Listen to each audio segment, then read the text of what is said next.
হাদিস শরীফে এসেছে, আল্লাহর নবী বলেন, তোমরা যদি রাষ্ট্রীয় ক্ষমতায় যাও, বাড়ি না থাকলে সরকারি খরচে একটা বাড়ি নিতে পারো। তোমার যদি যানবাহন না থাকে, সরকারি খরচে যানবাহন নিতে পারো। ছেলে মেয়ের কাপড় চোপড়, লেখাপড়া, শিক্ষা, চিকিৎসার জন্য যদি না থাকে, তাহলে তুমি সরকার থেকে নিতে পারো। কিন্তু এর থেকে এক চুল পরিমাণ যদি পাও বাড়াও, সরকারের মাল জনগণের মাল, এর থেকে প্রয়োজনের বাইরে যদি তুমি নিজের জন্য নিতে থাকো, কিয়ামতের দিন আল্লাহর দরবারে চোরের কাতারে তোমারে দাঁড়ানো লাগবে। দুনিয়ায় যত সম্মান পাও না কেন, কিয়ামতে আল্লাহর দরবারে কিসের কাতারে দাঁড়াবে? চোরের কাতারে দাঁড়াতে হবে। রাসূল পাক সাল্লাল্লাহু আলাইহি ওয়াসাল্লাম এমন এক সমাজ কায়েম করেছিলেন। আমার হতাশাগ্রস্ত ছাত্ররা, যেসব ছাত্ররা সমাজতন্ত্র তোমরা করো, যারা সমাজতন্ত্র করতে হতাশাগ্রস্ত হয়েছে, এখন যাব কোথায় বলে হতাশ হয়ে গিয়েছো তোমরা, আমরা তোমাদেরকে দাওয়াত দেই, কোরআনের মাহফিল থেকে দাওয়াত দেই, ফিরে আসো। হতাশ হওয়ার কোনো কারণ নাই। লেনিন মরার, ও মরে গেছে। কার্ল মার্কস মরার, মরে গেছে, পচে গেছে, গলে গেছে, দুনিয়া থেকে শেষ হয়ে গিয়েছে। আল্লাহ নবীর নেতৃত্ব, সূর্য যতদিন উঠবে আর ডুববে, নবীজির নেতৃত্ব শেষ হবে না। ওই নেতৃত্বে আসো, রাসূলের নেতৃত্ব মেনে নাও, কোরআনের শাসন মেনে নাও, তাহলেই শান্তি পাবে তোমরা।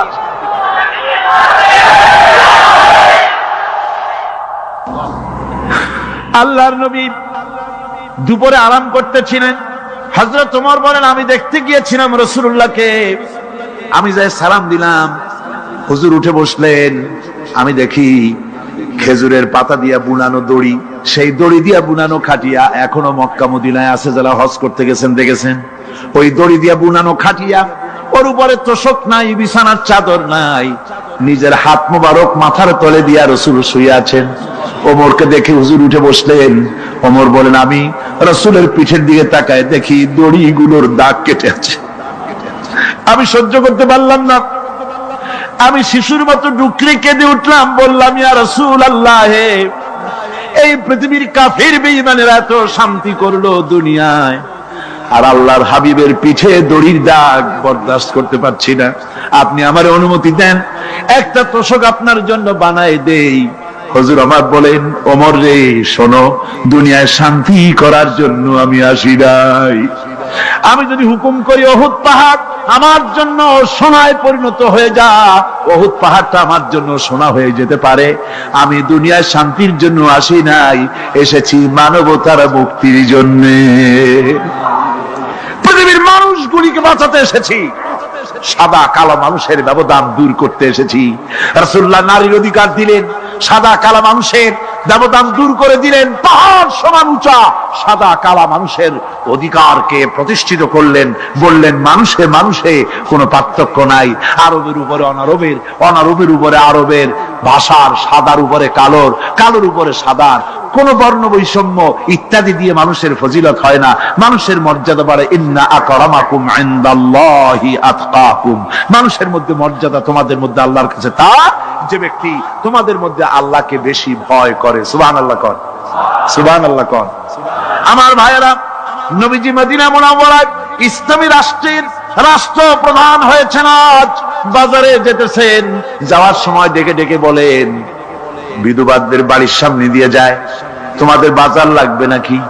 এতিমের বাড়ির সামনে থেকে যায়, তোমাদের বাজার লাগবে নাকি? আমারে বলো, আমি বাজার করে এনে দেব। নিজের পেটে খাবার নাই, দুয়ারে দুয়ারে খাবার পৌঁছে গেছে, খাবারের অভাব নাই, মানুষ খাওয়া পেয়েছে, পড়া পেয়েছে, চুরি ডাকাতি বন্ধ হয়ে গেছে। হুজুর বলেন, খায়রুল কুরুনে কারনি, সর্বশ্রেষ্ঠ যুগ আমার যুগ। সুদ বন্ধ হয়ে গেল। রাসূলুল্লাহ বললেন, সুদ আর চলবে না, হারাম। সুদ বন্ধ হয়ে গেল। হুজুর ব্যাংক চালু করে দিলেন। ব্যাংকের নাম হলো বাইতুল মাল। কি নাম হলো? এই ব্যাংক যেদিন রাসূলুল্লাহ উদ্বোধন করেন, আল্লাহ নবী বাইতুল মাল ব্যাংক উদ্বোধনের দিনে যে বক্তৃতা করলেন, বুখারীতে সেই বক্তৃতা লেখা হয়ে গেল। আল্লাহ নবী বলেন, মান তারাকা দায়নান আউদিয়ান ফালাইয়া।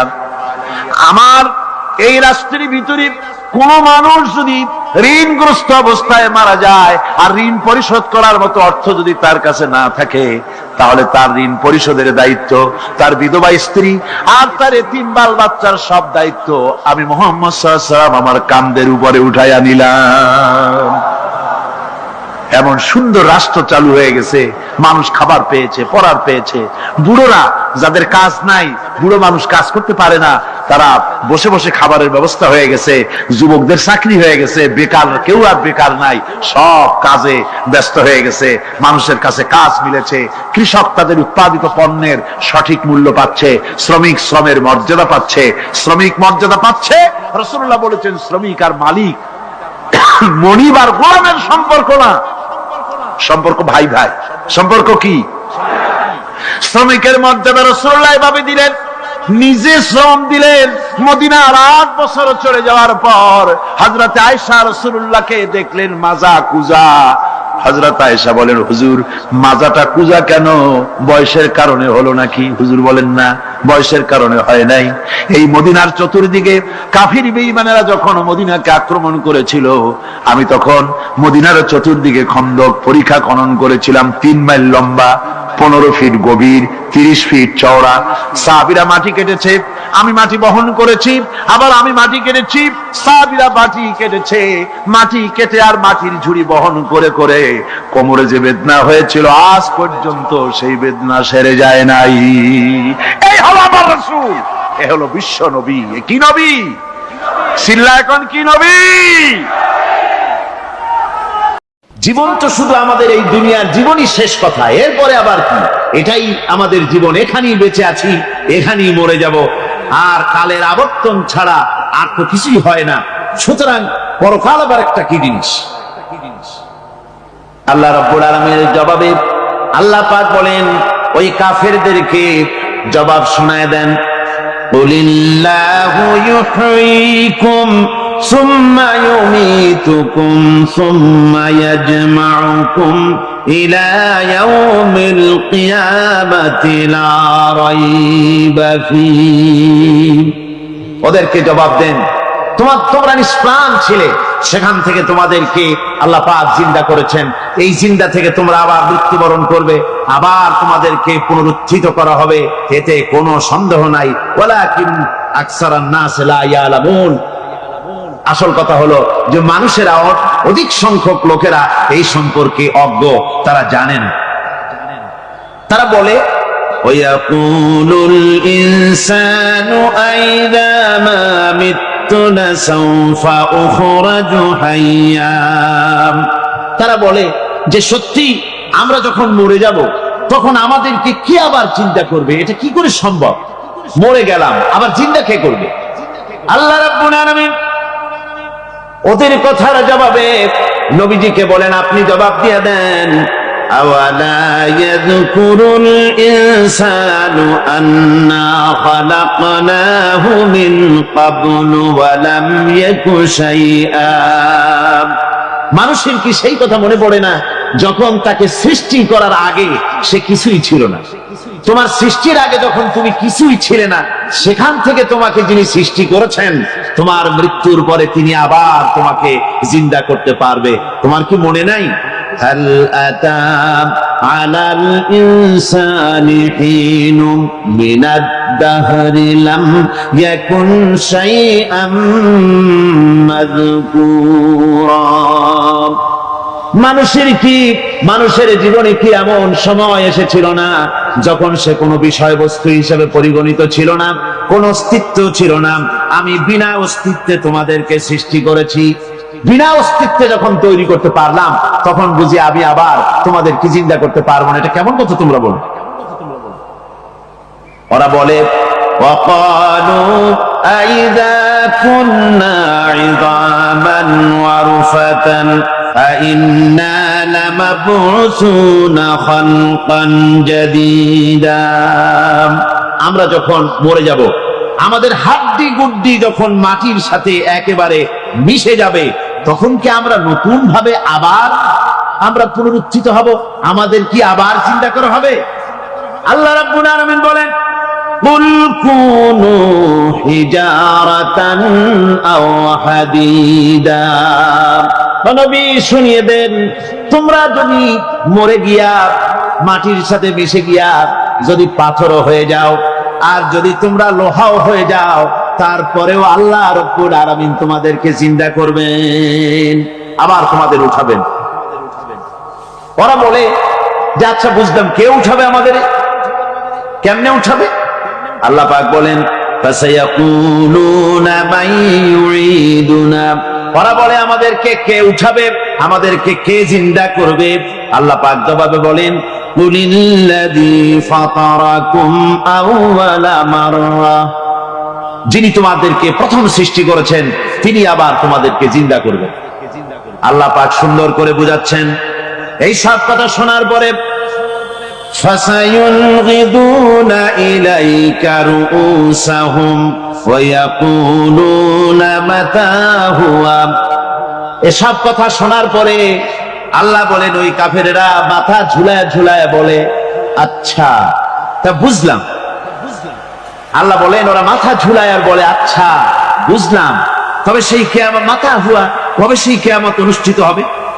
আল্লাহ বলেন নবী শোনায় দাও, কুল আসা আইয়াকুনা করিবা, বেশি দেরি নাই, হতে পারে খুবই তাড়াতাড়ি, কি বলা যায়, সে সময়টা অতি নিকটবর্তী হয়ে যেতে পারে, খুবই নিকটবর্তী সে সময়, সেটা বেশি দেরি হওয়ার কথা না। আল্লাহ পাক এবার মানুষকে যুক্তি দিয়ে বুঝাচ্ছেন। কোরআনে কারীম মানতে মানুষ অস্বীকার করলে আল্লাহ ডান্ডার ব্যবস্থা করেন নাই।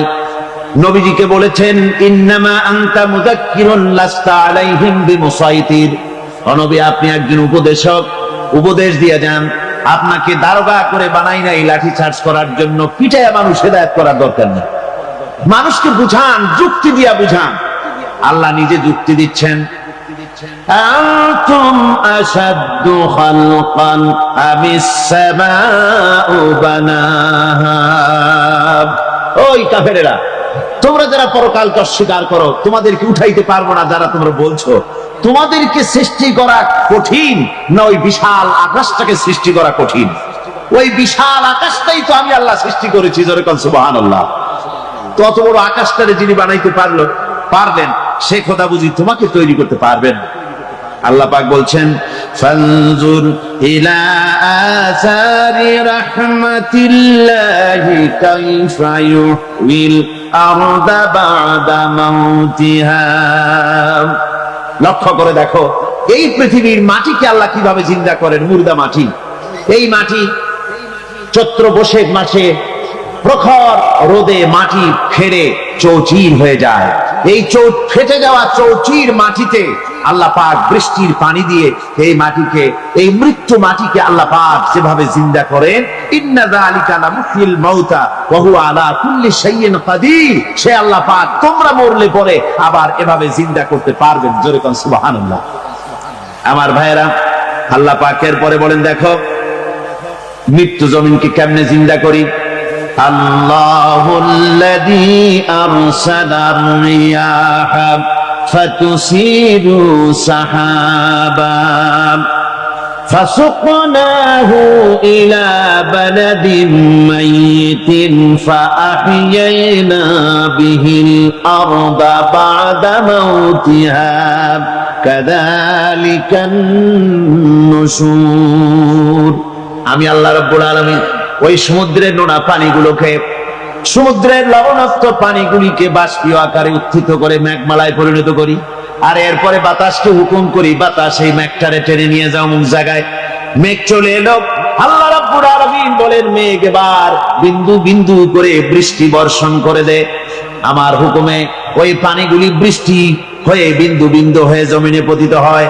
আল্লাহ বলেন এভাবে করে বৃষ্টির পানি দিয়া মরা জমিনকে জিন্দা করে দিয়া নববধূ গর্ভধারণের যেমন প্রস্তুতি নেয়, বৃষ্টির পানি পায়া মরা জমিন তেমন ফসল ধারণের জন্য প্রস্তুতি নিয়ে নেয়। সুবহানাল্লাহ বিহামদিহি। এইটা যেভাবে আমি করি কাযালিকান নুশুর, এইভাবে করে তোমাদের কি কিয়ামতের দিন আমি জিন্দা করতে পারবো? কেমনে অস্বীকার করো? কাইফা তাকফুরুনা বিল্লাহি ওয়া কুনতুম আমওয়াতান ফাহইয়াকুম সুম্মা ইউমীতুকুম ثم إليه ترجعون। কি করে তুমি আমাকে, আমি আল্লাহকে অস্বীকার করো? কুনতুম আমওয়াতান, তুমি ছিলে নিষ্প্রাণ, ফাহইয়াকুম, এরপরে আমি তোমাকে জিন্দা করলাম, সুম্মা ইউমীতুকুম, এরপরে তোমাকে আমি মৃত্যু করব, সুম্মা ইউহয়ীকুম, এরপরে তোমাদেরকে আবার আমি জিন্দা করব, সুম্মা ইলাইহি তুরজাউন, এরপরে তোমাদের সকলকেই আমার কাছে ফিরে আসতে হবে। দেখেন না, আমরা যখন মানুষকে কবরে রাখি, কবরে রাখা তারপরে উপরে মাটি দিয়ে কি বলেন আপনারা?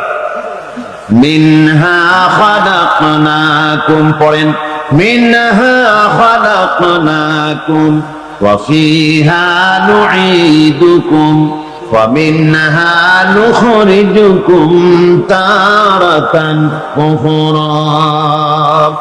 হে বান্দা, এই মাটি দিয়া করে তৈরি করা হয়েছিল, এই মাটির ভিতরে রেখে গেলাম, আবার এই মাটি থেকে আল্লাহ রব্বুল আলামিন তোমারে জিন্দা করবেন।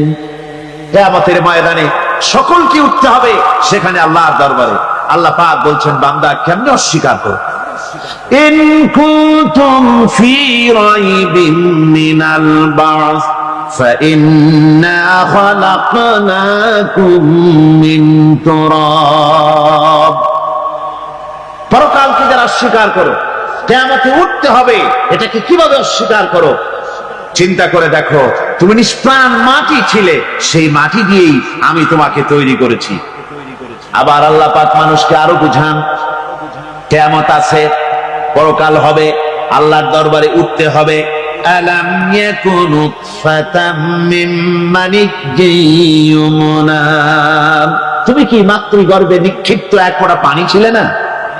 সুম্মা কানা আলাকাতান ফাখালাকা ফাসাওয়া, এরপরে তোমাকে মাংসপিণ্ডে, জমাট রক্তে মাংসপিণ্ডে পরিণত করা হলো, এরপরে তোমাকে সুন্দর করে তোমাকে সুগঠিত করা হলো।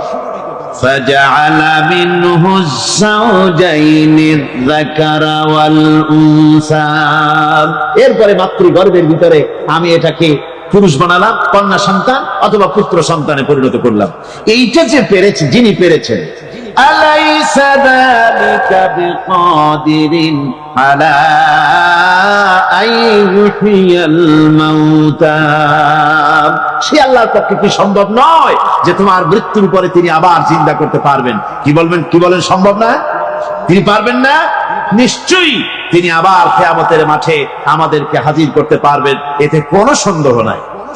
আল্লাহ পাক সেই জন্য এখানে বলতেছেন যে ওরা বাল কাযযাবু বিসসাম, ওরা আসলেই পরকালকে অস্বীকার করেছে। আপনি যে নবী, এতে কোনো সন্দেহ নাই। আপনি খানা খান, আপনি বাজারে যান, এটাই মূল আপত্তির বিষয় না। মূল কথা হলো তারা পরকালকে অস্বীকার করেছে। আল্লাহ পাক বলেন, ওয়া আন্নাস-সাআতা আতিয়াতুন লা রাইবা ফিহা, অবশ্যই সে সময় আসবে, সে কিয়ামত আসবেই, এতে কোনো সন্দেহ নাই। ওয়া আন্নাল্লাহা ইয়াবআসু মান ফিল কুবুর, আর আল্লাহ পাক তিনি কবরের মধ্যে অন্তর্হিত যা কিছু আছে সবাইকে কিয়ামতের দিন আল্লাহ পাক ময়দানে উঠাবেন। কিয়ামতে আল্লাহর দরবারে সকলকে হাজির হতে হবে। আমার বন্ধুগণ, আল্লাহ পাক বলেন, ওয়ালাকাদ খালাকনাল ইনসানা মিন সুলালাতিন মিন তিন, লক্ষ্য করো, তুমি ছিলে মাটির নির্যাস থেকে তোমাকে তৈরি করা হয়েছে। শুধু মাটির নির্যাস থেকে তোমাকে কোনো মডেল ছাড়া, কোনো ধরনের আদর্শ ছাড়া, কোনো ধরনের নমুনা ছাড়া তোমাকে সৃষ্টি করা হবে। সুম্মা জাআলনাহু নুতফাতান ফি কারারিন মাকিন, এরপরে মাতৃগর্ভের একটা অত্যন্ত সুরক্ষিত জায়গায় তোমাকে সংরক্ষণ করা হয়েছিল। সুম্মা খালাকনান নুতফাতা আলাকাতান ফাখালাকনাল আলাকাতা মুদগাম, রক্তপিণ্ডকে, নাপাক পানিকে জমাট রক্ত করেছি, জমাট রক্তকে আমি আবার গোস্ত পিণ্ডে পরিণত করেছি। ফাকাসাওনাল ইযামা লাহমা, এরপরে সুন্দর করে চামড়া দিয়া, গোস্ত দিয়ে একটা আকৃতি তোমাকে দান করেছি। সুম্মা আনশানাহু খালকান আখারা ফাতাবারাকাল্লাহু আহসানুল খালিকিন। এরপরে সুন্দর একটা বিশেষ একটা আকৃতি দিয়ে তোমাকে আমি সুন্দর করে সুগঠিত করে তোমাকে তৈরি করেছি। সুম্মা ইন্নাকুম বা'দা যালিকা লামাইতুন। এরপরে আমি আল্লাহ রাব্বুল আলামিন তোমাকে মৃত্যু দেব, অবশ্যই তোমাকে মৃত্যুবরণ করতে হবে। সুম্মা ইন্নাকুম ইয়াউমাল কিয়ামাতি তুবআতুন। এরপরে কিয়ামতের দিন আসবে, ওই বিশেষ মুহূর্ত আসবে, সেই নির্দিষ্ট সময় আসবে, ওই কিয়ামতের মাঠে আল্লাহর দরবারে তোমাদের সকলকে উঠতে হবে, কোনো সন্দেহ তাতে নাই। আল্লাহ পাক বলছেন وَأَعْتَدْنَا لِمَنْ كَذَّبَ بِالسَّاعَةِ سَعِيرًا। আমার এই পরকালকে, এই আখিরাতকে, কিয়ামতের দিনকে যারা অস্বীকার করবে, যারা মিথ্যা মনে করবে, আমি তাদেরকে জ্বলন্ত আগুনের শাস্তি তাদের জন্য রেখেছি। জোরে বলেন নাউজুবিল্লাহ। সেই কিয়ামত যে দিনটা আল্লাহ পাক মানুষের জন্য রেখেছেন, সেই কিয়ামতের অবস্থা বড়ই মারাত্মক। মানুষেরা তা জানে না। মানুষ যদি তা বুঝতে পারত, জানতে পারত, তাহলে মানুষেরা গুনাহের কাজ করতে পারত না।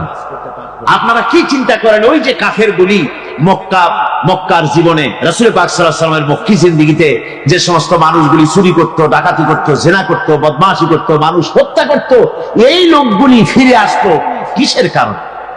তাদেরকে এই আখিরাতের কথা বলা হয়েছে, এই পরকালের কথা বলা হয়েছে। কোরআন শরীফে আল্লাহ রাব্বুল আলামিন পরকালের কথা, মৃত্যুর কথা, কিয়ামতের কথা, হাসরের কথা, সিরাতের কথা, মিজানের কথা, মওতের কথা যত বলেছেন, জান্নাতের কথা যত জায়গায় যতগুলা বলেছেন, সবগুলি আয়াতে কারিমা যদি এক জায়গায় করা যায়, তাহলে পুরা কোরআন শরীফের 1/3 10 পারার সমান হবে। জোরে বলেন সুবহানাল্লাহ।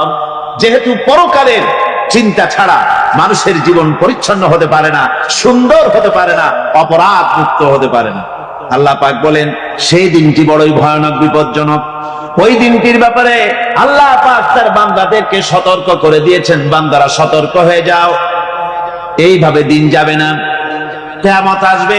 আর ওই কিয়ামত এত মারাত্মক হবে, আল্লাহ সতর্ক করছেন বান্দাদেরকে, ইয়া আইয়ুহান নাসুত্তাকু রাব্বাকুম ইন্না জালজালাতাস সাআতি শাইউন আযীম।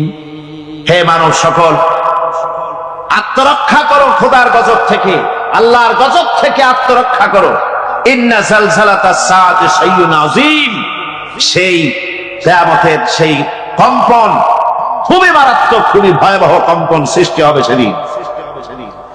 ইয়াউমা তারাউনাহা তাযহালু কুল্লু মুরদিআতিন আম্মা আরদাআত।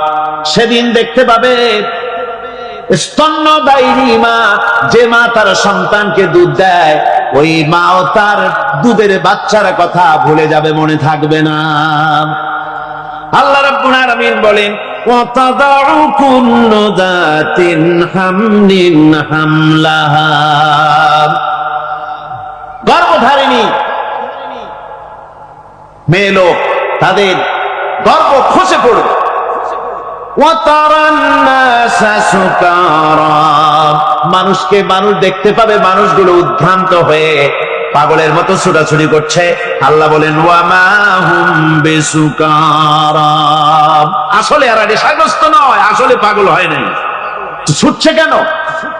কেন স্তন্যদায়িনী মা দুধের বাচ্চার কথা ভুলে গেছে? গর্ভধারিণী গর্ভবতী নারী, তার গর্ভ খসে পড়েছে, মানুষ পাগলের মতো দৌড়াচ্ছে। কারণ কি? পাগল তো হয় নাই। আল্লাহ বলেন আসল কারণ হলো ওয়ালাকিন আযাবাল্লাহি শাদীদ। আল্লাহর ভয়ঙ্কর আযাব। আর এই সব দৃশ্য, এই সব কম্পন মানুষের মধ্যে ত্রাস সৃষ্টি করে দিয়েছে, এই অবস্থার সৃষ্টি করেছে। আমার ভাইয়েরা, আল্লাহ পাক বলেন وَأَنذِرْهُمْ ইয়াউমাল আসিফাতি ইযিল কুলুবু লাদাল হানাজির কাযিমিন। নবী, মানুষদেরকে আপনি সতর্ক করেন, ওই দিনটা এমন হবে ভয়ের চোটে মানুষের কলিজা তার মুখের কাছে চলে আসবে। মানুষ ভয়কে অস্থির হয়ে যাবে, কলিজা গলার কাছে চলে আসবে। সেই দিনের কথা তাদের শোনায় দেন। ওই দিনটা এমন মারাত্মক দিন। فكيف تتقون إن كفرتم يوما يجعل الولدان شيبا। সেদিন ভয়ে চিন্তায় যুবক ছেলে বৃদ্ধে পরিণত হয়ে যাবে, কিশোরগুলি তরুণগুলি বৃদ্ধে পরিণত হয়ে যাবে। আমার বন্ধুগণ, মানুষ সেদিন দিক বিদিক হয়ে দৌড়াতে থাকবে, পালাবো কোথায়? আল্লাহ কোরআন শরীফে সব কথা বলে দিয়েছেন। ইয়াকুলুল ইনসানু আইনাল মাফার, কোথায় ভাগবো, পালাবো কোথায়? অস্থির হয়ে মানুষ দৌড়াতে থাকবে, পালাবো কোথায়, যাব কোথায়? আল্লাহ বলেন কাল্লা লা ওয়াজারা ইলা রাব্বিকা ইয়াউমাইযিনিল মুস্তাকার। ভাগবার কোন রাস্তা নাই, পালাবার কোন পথ নাই, একমাত্র তোমার রব ছাড়া, আল্লাহর দরবার ছাড়া পালানোর কোন রাস্তা আজার নাই। আমার বন্ধুগণ, এই কঠিন সময়, এই কঠিন দিনে, পরকালের এই দিনে, কিয়ামতের এই মারাত্মক অবস্থায় সকলকে উঠতে হবে। আল্লাহ পাক বলেন, এরপরে কিয়ামত অনুষ্ঠিত হয়ে যাবে। সূরা ফুরকানে আল্লাহ বলছেন, ইযা রাআতুহুম মিন মাকানিন বাঈদিন সামিউ লাহা তাগায়ুযান ওয়া যাফীরা। যখন তাদেরকে জাহান্নাম দেখতে পাবে, অর্থাৎ জাহান্নামের, যখন তারা জাহান্নামের দিকে অগ্রসর হবে, তখন তারা দূর থেকেই জাহান্নামের ক্রোধ এবং তেজস্বী আওয়াজ শুনতে পাবে। জাহান্নামের আওয়াজ, বিকট আওয়াজ। ওই যে কক্সবাজারের সমুদ্র সৈকতে ভ্রমণ করতে গিয়ে সমুদ্রের তুফানের আওয়াজ শুনছেন না? কথা বল না কেন? সমুদ্রের তুফানের আওয়াজ শুনেছেন তো? এইটা কি? এটা কিছুই না, এর থেকে মারাত্মক আওয়াজ, তেজস্বী ক্রোধের আওয়াজ কানের মধ্যে আসতে থাকবে জাহান্নামীদের। আল্লাহ রাব্বুল আলামিন বলেন, وَإِذَا أُلْقُوا مِنْهَا مَكَانًا ضَيِّقًا مُقَرَّنِينَ دَعَوْا هُنَالِكَ ثُبُورًا। যখন তাদেরকে হাত পা বেঁধে এই জাহান্নামের কোন সংকীর্ণ জায়গায় ফেলে দেওয়া হবে, তখন দাও হুনালিকা সুবুরা, তারা তখন নিজেদের ধ্বংস এবং মৃত্যু কামনা করবে। আল্লাহ বলেন, লা তাদউল ইয়াওমা সুবুরান ওয়াহিদান ওয়াদউ সুবুরান কাসীরা। আজকে এক মৃত্যু দেখো না, অসংখ্য মউত ডাকো। আজকে মউত আর তোমাদের আসবে না, অসংখ্যবার ডাকলেও মউত তোমাদের আসবে না। এই যে জাহান্নাম, যে জাহান্নামের দিকে তাদের নিয়ে যাওয়া হবে, আল্লাহকে অস্বীকার করলে, নবীকে অস্বীকার করলে, ইসলামকে অস্বীকার করলে, আল্লাহর নবীর নবুয়তকে অস্বীকার করলে তাদের জায়গা হবে জাহান্নাম। আর সে জাহান্নাম এত মারাত্মক, এত কঠিন জায়গা, যে জায়গা সম্পর্কে আল্লাহ পাক বলছেন, ইন্নাহু মান ইয়াতি রাব্বাহু মুজরিমান ফাইন্না লাহু জাহান্নামা লা ইয়ামুতু ফিহা ওয়া লা ইয়াহইয়া। অপরাধী হয়ে যে লোক আল্লাহর দরবারে উপস্থিত হবে, তার জন্য জাহান্নাম হবে, জাহান্নামে আল্লাহ দিবেন। আর ওই জাহান্নামে যখন লোকটা পড়ে যাবে, জাহান্নামের অবস্থা এমন হবে, লা ইয়ামুতু ফিহা ওয়া লা ইয়াহইয়া, সে বাঁচবেও না, মরবেও না, জীবন মৃত্যু একটা অবস্থা সৃষ্টি হবে।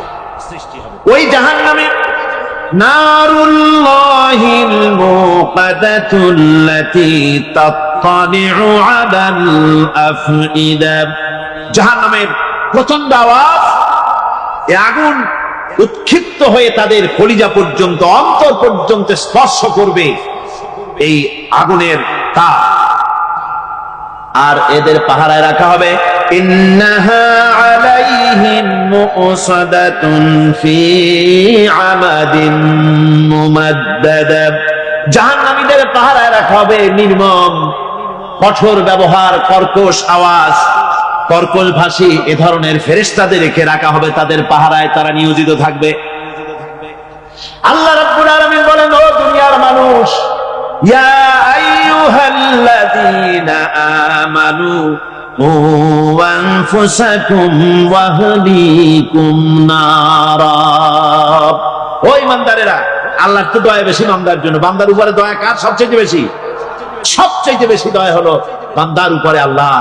আল্লাহ চান না যে সে জাহান্নামে যাক, কঠিন জায়গা জাহান্নাম। আল্লাহ বলেন, ও মুমিনেরা, তুমি নিজে আর তোমার পরিবারবর্গকে জাহান্নামের আগুন থেকে রক্ষা করো, আগুন থেকে রক্ষা করো, জাহান্নামের রাস্তা থেকে তাদের ফিরাও। ওই জাহান্নাম, যেই জাহান্নামের ইন্ধন হবে মানুষ আর পাথর। ফিরাও জাহান্নাম থেকে মানুষকে, তোমার সন্তানদেরকে ফিরাও। আজকে যে সব সন্তানের আল্লাহ বলেন তুমি নিজে বাঁচো, আহলো আয়ালকে বাঁচাও। যে সব সন্তান তোমার নামাজ নাই, রোজা নাই, আল্লাহ পরকালের চিন্তা নাই, যারা ইসলামকে বিশ্বাস করে না, যারা মনে করে কোরআন হচ্ছে বেহেশত দোজখের কথা শুধু, ওতে কোন মানুষের অর্থনীতি, সমাজনীতি, রাজনীতির ব্যাপার নাই, মানুষের জীবনের দরকারি জিনিসগুলি সেখানে নাই। সুতরাং আমরা যদি দুনিয়ায় সুখ সমৃদ্ধি পেতে চাই, তাহলে আমাদেরকে মানুষের তৈরি করা মতবাদ মানতে হবে।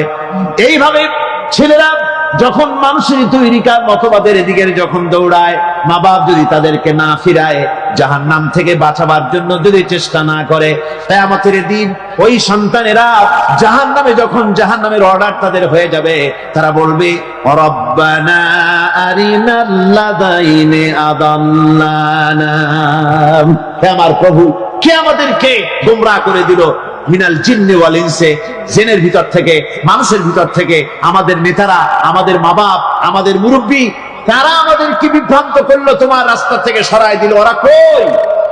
ওদেরকে নিয়ে আসো।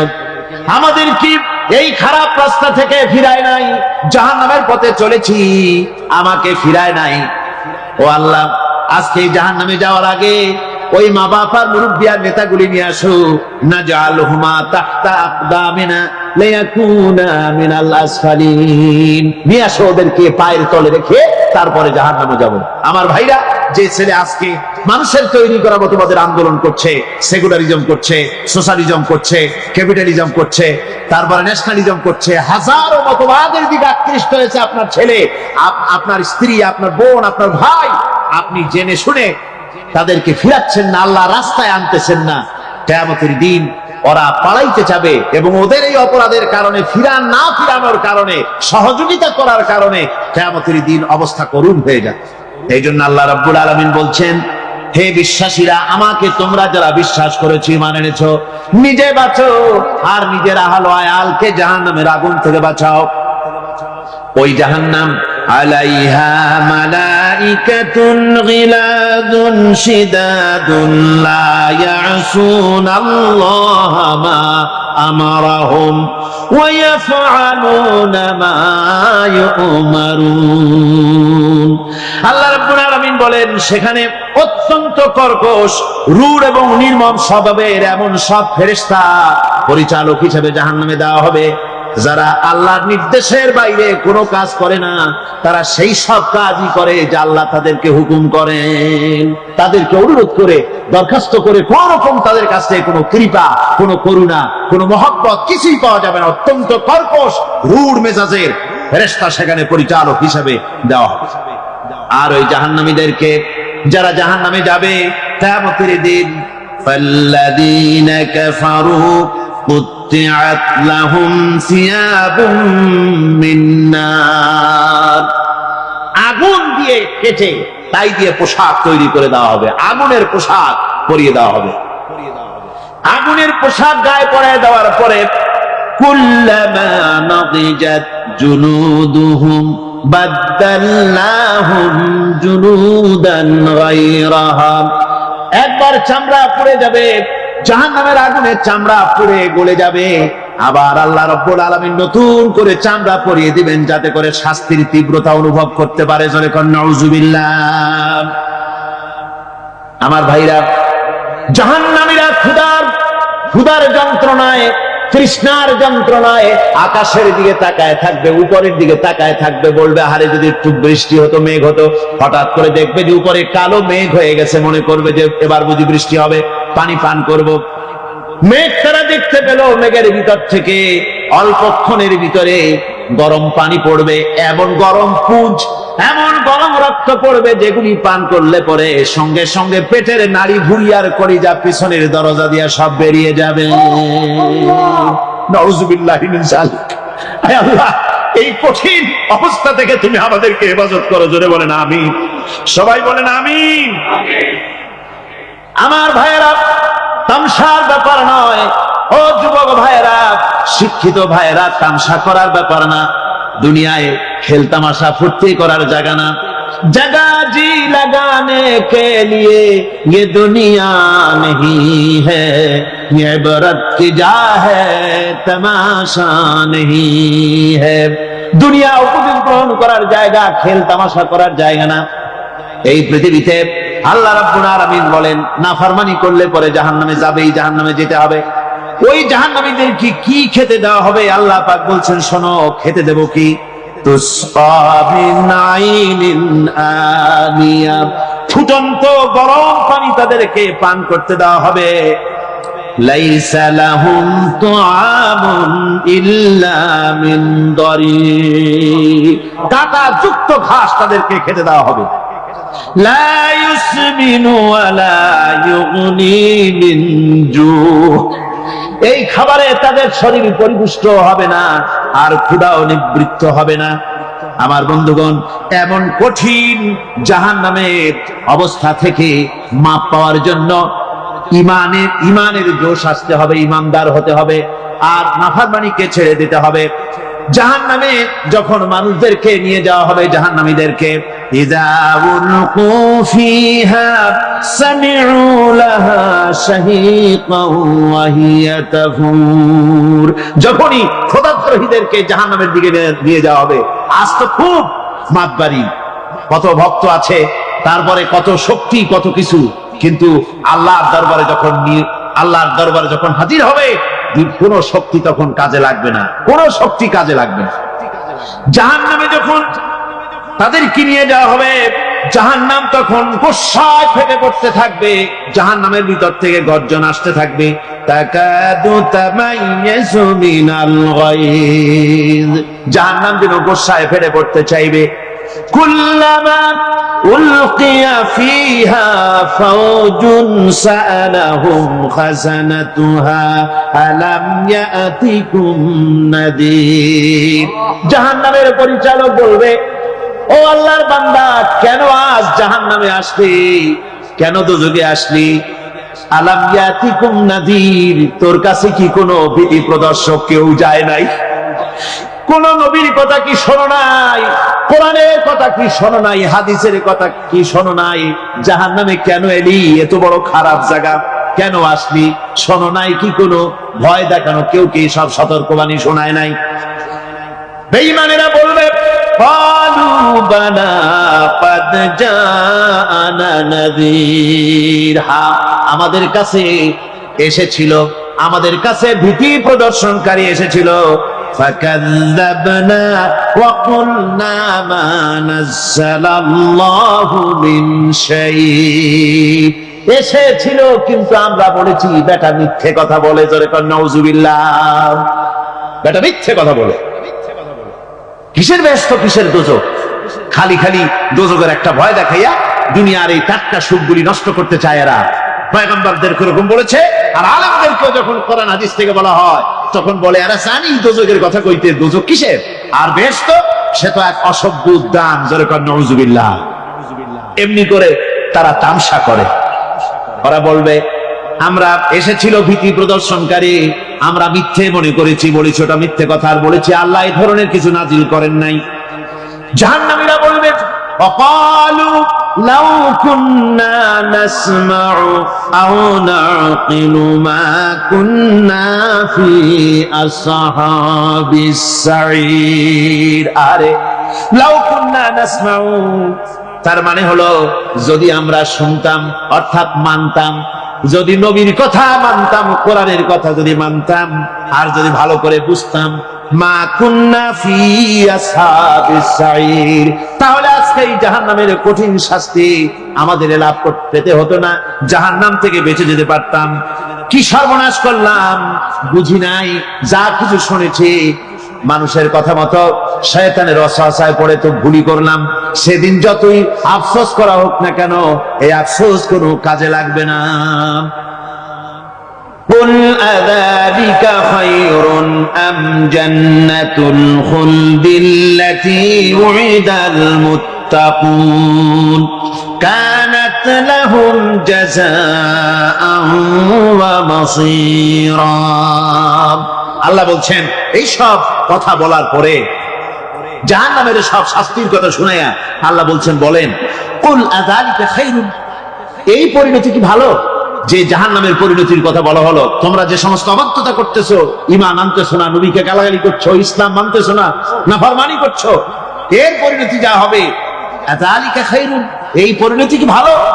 আম জান্নাতুল খুলদিল্লাতী উইদাল মুত্তাকুন, অথবা সেই চিরন্তন জান্নাত যার ওয়াদা করেছেন আল্লাহ পাক মুত্তাকিনদের জন্য, কানাত লাহুম জাযাআন ওয়া মাসীরা, যে জান্নাত হবে তাদের কর্মের প্রতিফল, আর এটাই হবে তাদের মহাযাত্রার শেষ মঞ্জিল। সেই জান্নাত, যে জান্নাত আল্লাহ রেখেছেন মুমিনদের জন্য। কাদের জন্য জান্নাত? মুমিনদের জন্য। সেটা এমন জান্নাত হবে, লাহুম ফিহা মা ইয়াশাউনা খালিদিন, যা চাইবে মনের আশা আকাঙ্ক্ষা অনুযায়ী সব পাবে বেহেশতের মধ্যে। খালিদিন, চিরকাল সেখানে থাকবে। তা না আলা রাব্বিকা ওয়াদান মাসউলা, এটা হচ্ছে তোমার রবের অবশ্য পূরণীয় ওয়াদা। জোরে বলেন সুবহানাল্লাহ। এটা তোমার আল্লাহর ওয়াদা এবং অবশ্যই তিনি তা পূরণ করবেন। তোমরা জান্নাতে থাকবে, সেখানে যা চাইবে তাই পাবে। একজন বলছিল জান্নাতে যাইয়া যা চাইবো তাই যদি পাই তাহলে তো খুব ভালো কথা। কয় যে হুজুর আমার তো হোক্কা খাওয়ার দারুণ অভ্যাস, তা বেহেশতের মধ্যে হোক্কা পাবো?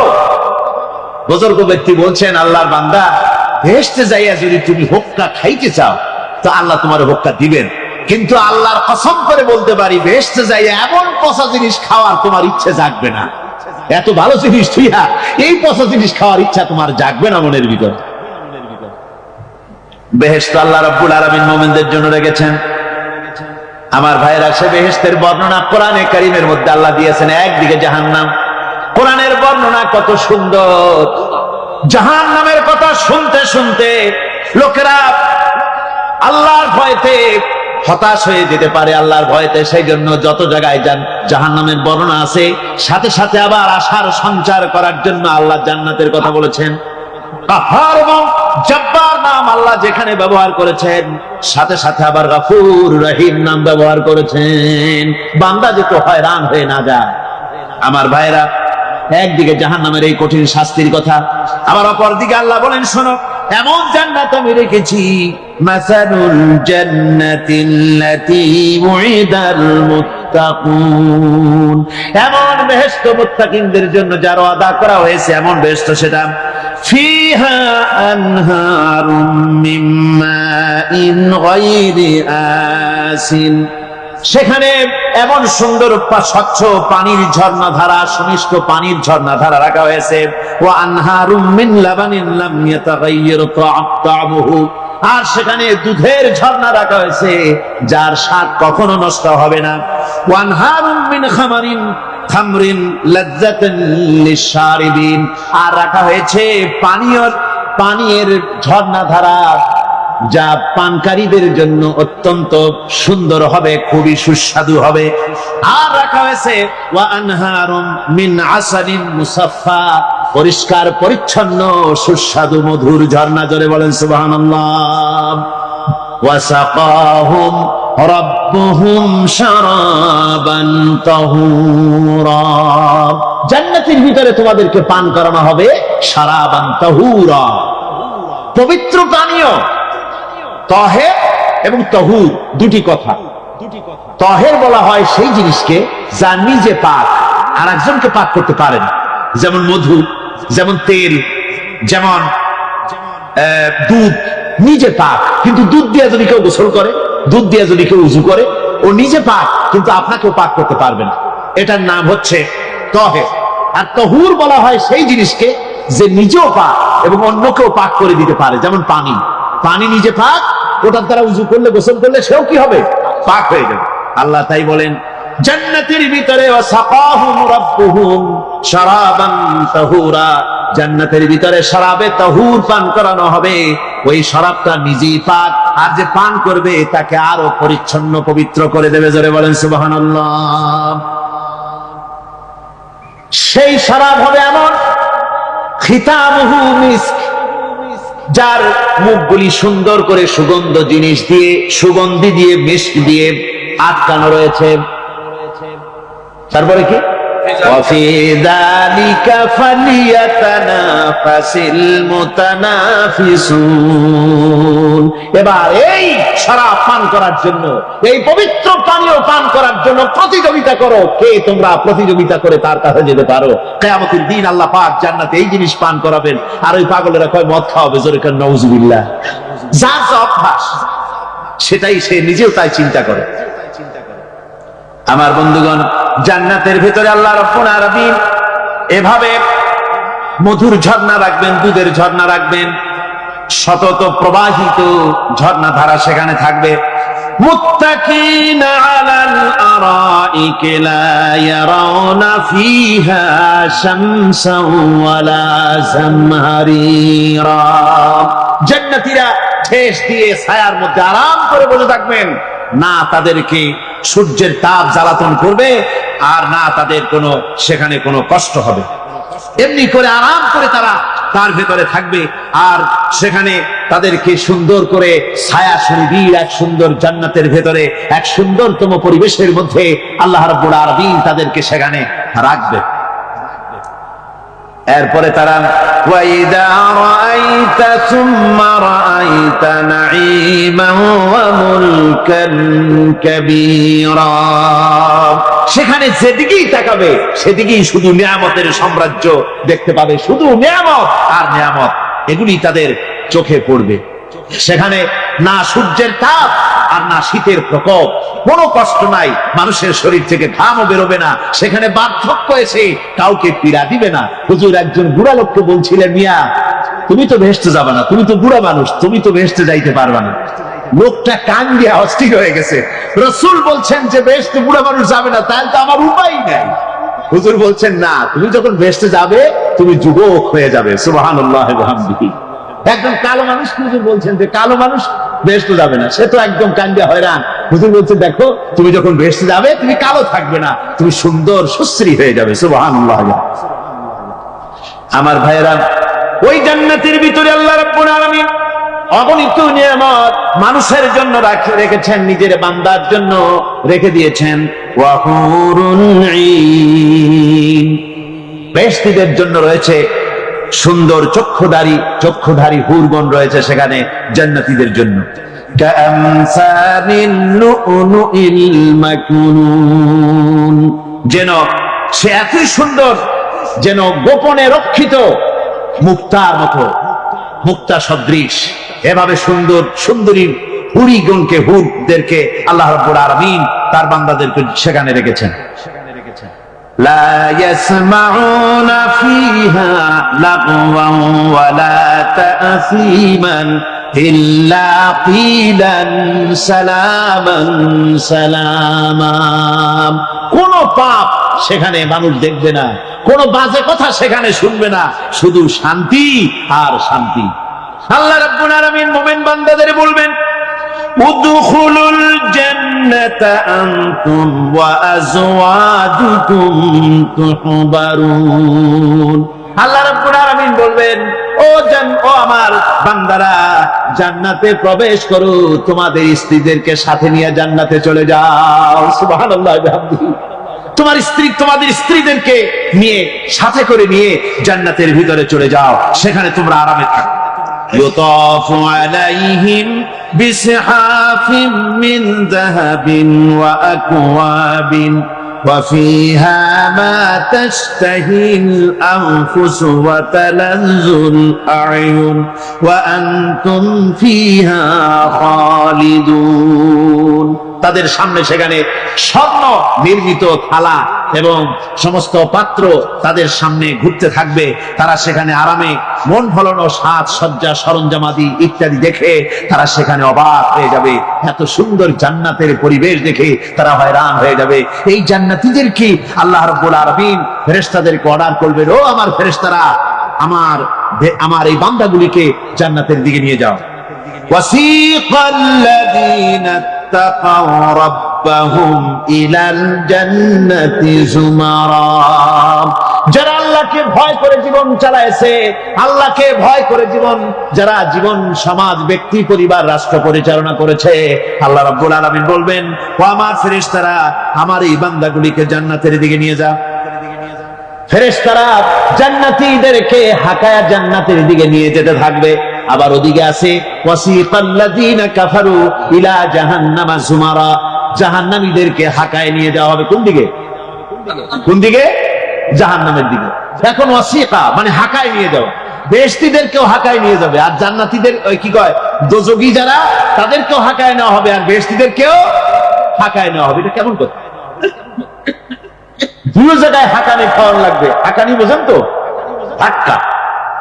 তো দুই জায়গায় ধাক্কা খাইতে হবে, তাহলে কিরকম বেহেশত যে ফেরেশতাদের ধাক্কা খাইতে খাইতে চাওয়া লাগবে, ব্যাপারটা কি? আমার ভাইরা, ব্যাপারটা হচ্ছে এই, আমি দৃষ্টান্ত দিতে গিয়া বলি, অনেকদিন বন্ধুর সঙ্গে দেখা হয় নাই, বহু বছর পর হঠাৎ করে এক বন্ধু আর এক বন্ধুর বাড়িতে এসেছে, যে বলছে, ভাই যদিও বহু বছর পর এসেছি, কিন্তু আমার হাতে সময় নাই, আজ আমি বেশ সময় তোমার বাড়িতে থাকবো না। ওই বাড়িওয়ালা বন্ধু বলে, বন্ধু যতই ব্যস্ততা তুমি দেখাও না কেন, আজকে যখন তোমার একবার পাইছি, আমি তোমাকে ছাড়বো না। এই হলো একটা ছাড়বো না। আর ঢাকা হাইকোর্টের সামনে থেকে মকিন গাজী পালায় গেছে, ডাকাত। পুলিশ খুঁজতে খুঁজতে হয়রান হইয়া এই ডাকাতটারে যদি পাওয়া যায়, আর ওই ডাকাত যদি বলে, স্যার আপনি আমার ধর্মের ভাই, আপনি আমার বাপ, আপনি মেহেরবানি করে আমাকে ছেড়ে দেন, পুলিশ বলবে, বেটা গোটা পুলিশ বাহিনী তোর জন্য হয়রান, তোরে যখন একবার পাইছি তোরে আর ছাড়বো না। তাহলে বন্ধুর ছাড়বো না আর পুলিশের ছাড়বো না এক জিনিস? এক জিনিস। জাহান্নামীদেরকে ধাক্কা মারতে মারতে জাহান্নামের দিকে নিয়ে যাবে, জাহান্নামের দিকে যেতে চাইবে না, তাই ধাক্কা মারা লাগবে। আর বেহেশতীদের ধাক্কা মারা লাগবে কেন? বেহেশতীরা যখন জান্নাতের দিকে যেতে থাকবে, ওদের জন্য লাল কার্পেট সম্বর্ধনা দেওয়া হবে। এই দুনিয়ার পচা লাল কার্পেট না, এত সুন্দর করে সাজানো থাকবে। এক একটা মঞ্জিলে যখন যাবে, জান্নাতীদের জন্য সাজানো মঞ্জিল দেখে তারা মনে করবে এইটাই বুঝি বেহেশত। ঘটি বাটি লোটা যা আছে তাই নিয়ে ওইখানে বসে পড়বে। ফেরেশতারা খবে যে, আল্লাহর বান্দা তুমি এখানে বসছো কেন? এটা তো বেহেশত না। কই এক থেকেও ভালো আছে নাকি? কই আছে না, ওঠো আরবিয়া, উঠো। এইভাবে করে ধাক্কা মারবে, ওঠো সামনে যাও। আবার যখন সামনে যাবে, সেখানে এর থেকে আরো সুন্দর পরিবেশ দেখে ওইখানে আবার বসে পড়বে, মনে করবে এইটা বুঝি বেহেশত। বলা হয়, ফেরেশতারা বলবে, আল্লাহর বান্দা এটা জান্নাত না, এর থেকেও ভালো জায়গা, সুন্দর জায়গা আছে। এইভাবে ধাক্কা মারতে মারতে তাদেরকে জান্নাতের কাছে নিয়ে যাওয়া হবে। হাত্তা ইযা জাউহা ওয়া ফুতিহাত আবওয়াবুহা ওয়া ক্বালা লাহুম খাযানাতুহা সালামুন আলাইকুম তিবতুম ফাদখুলুহা খালিদিন। এভাবে ধাক্কাতে ধাক্কাতে যখন তাদেরকে জান্নাতের দরজার কাছে নিয়ে যাওয়া হবে, আগের থেকেই তাদের জন্য দরজা খোলা থাকবে। সুবহানাল্লাহ। আগের থেকেই জান্নাত খুলে রাখা হবে। তাদেরকে বলা হবে, ওই জান্নাতের পরিচালক তিনি বলবেন, আসুন, ওয়েলকাম করবেন তাদেরকে, সালামুন আলাইকুম, আপনাদের প্রতি আল্লাহর শান্তি বর্ষিত হোক। বড় ভালোভাবে জীবন যাপন করেছিলেন দুনিয়ায়, আল্লাহর হুকুম মেনে চলেছিলেন, আল্লাহর হুকুম পালন করেছিলেন। দুনিয়ার বুকে বড় অশান্তি, মানুষের নির্যাতন, মানুষের বদনামি, জেল জরিমানা, রাত জেগে তাহাজ্জুদের নামাজ পড়া, জিহাদের ময়দানে কষ্ট করে রক্ত দেওয়া, শহীদ হওয়া, কত কষ্ট করে আল্লাহর দ্বীন জমিনে কায়েমের চেষ্টা করেছেন, নিজের জীবনকে ভালো রেখেছেন, পবিত্র রেখেছেন। আজকে আপনার জন্য এই জান্নাত, ফাদখুলুহা খালিদিন, জান্নাতে প্রবেশ করুন এবং চিরকাল এই জান্নাতের ভিতরে থাকুন। আল্লাহ রাব্বুল আলামিন ওই জান্নাতের সবকিছু দান করে দিবেন তাদেরকে, বেহেশতের মধ্যে তারা পৌঁছে যাবে। আর এই বেহেশতে পৌঁছে যাওয়ার আগে আরেকটি ঘটনা ঘটবে, সেটা হচ্ছে আল্লাহর নবী তিনি কাঁদতে থাকবেন। আল্লাহ রাব্বুল আলামিন বলবেন, নবী আপনি কাঁদেন কেন? আজকে তো আপনার কাঁদার দিন না, কেন কাঁদেন? মাকামে মাহমুদ দিয়েছি, আপনাকে কাউসার দান করেছি, কেন কাঁদেন? নবীজি বলবেন, রব্বুল আলামিন আমি দেখতে পাচ্ছি মাঝে মাঝে ফেরেশতারা আমার উম্মতগুলিকে জাহান্নামের দিকে নিয়ে যাচ্ছে। আল্লাহ রাব্বুল আলামিন বলবেন, ও আমার নবী, ও আমার হাবিব, জান্নাতি উম্মতগুলি আপনি বাছাই করে নেন। হযরত আয়েশা রাদিয়াল্লাহু তাআলা আনহা বলেছেন, একথা শোনার পরে আমি প্রশ্ন করলাম, ইয়া রাসূলুল্লাহ, ওই পরকালে কিয়ামতের ময়দানে অসংখ্য নবীদের মাঝে, অসংখ্য উম্মতের মধ্য থেকে আপনার জান্নাতি উম্মত আপনি কি করে বেছে নেবেন? হুজুর বলেন, এই শরীফ, যদি কোন ঘোড়ার কপাল যদি থাকে সাদা, আর সাদা কপালওয়ালা ঘোড়াটা যদি অনেকগুলি ঘোড়ার মধ্যে হারিয়ে যায়, তাহলে সাদা কপালওয়ালা ঘোড়াটারে কি তার মালিক খুঁজে পাবে নাকি? হযরত আয়েশা বলেন, হুজুর অনায়াসে পাবে। হুজুর বলেন, কিয়ামতের দিন অসংখ্য মানুষের ভিতরে আমার জান্নাতি উম্মত আমি এইভাবে বেছে নেব, যারা দুনিয়ার ভেতরে নামাজ পড়েছে, ঈমান এনেছে, ঈমানদার ছিল, দ্বীনের কাজ করেছে, আল্লাহর সাথে নাফরমানি করে নাই, নামাজ পড়েছে সঠিকভাবে, আল্লাহর সঙ্গে নাফরমানি করে নাই, সঠিকভাবে দ্বীন পালন করেছে, তাদের চেহারার ভিতরে ঈমানের নূর চমকাতে থাকবে। ওই ঈমানের নূরের চমক দেখে দেখে আমার উম্মতগুলি আমি বাছাই করব। সেদিন ওই কিয়ামতের ময়দানে যারা নামাজ পড়ে না, রোজা রাখে নাই, বরং দ্বীনের সঙ্গে বিরোধিতা করেছে, আল্লাহর সঙ্গে নাফরমানি করেছে, ইসলামকে অস্বীকার করেছে, আল্লাহর দ্বীন যারা জমিনে কায়েম করতে চায় তাদের সঙ্গে বেয়াদবি করেছে, ওরা বলবে, হে রাসূল, আমিও তো আপনার উম্মত, আমারও সুপারিশ করুন। আল্লাহ নবী বলবেন, ভেগে যাও, দূর হয়ে যাও, তুমি যদি আমার উম্মত হবে, তাহলে এসব উম্মতের মতো ঈমানের নূরের চমক তোমার ভিতরে আমি দেখতে পেতাম। ওই হাসরের ময়দানে আল্লাহ নবী যদি বলেন, তুমি আমার উম্মত নও, ভেগে যাও, এর থেকে অসহায়, এর থেকে এতিম অবস্থার মানুষের জন্য কিছু হতে পারে না। আল্লাহ এই দুরবস্থা থেকে আমাদেরকে যেন হেফাজত করেন। আল্লাহ রাব্বুল আলামিন যেন আমাদেরকে নবীর সুপারিশ কিয়ামতের দিন আমাদের জন্য নসিব করে দেন, জোরে বলেন আমিন। আল্লাহ পাক জিজ্ঞেস করবেন, ও আমার বান্দারা, ও আমার জান্নাতি বান্দারা, আমি তোমাদেরকে যে সব ওয়াদা করেছিলাম, সে ওয়াদা মতো সব পাইছো কিনা?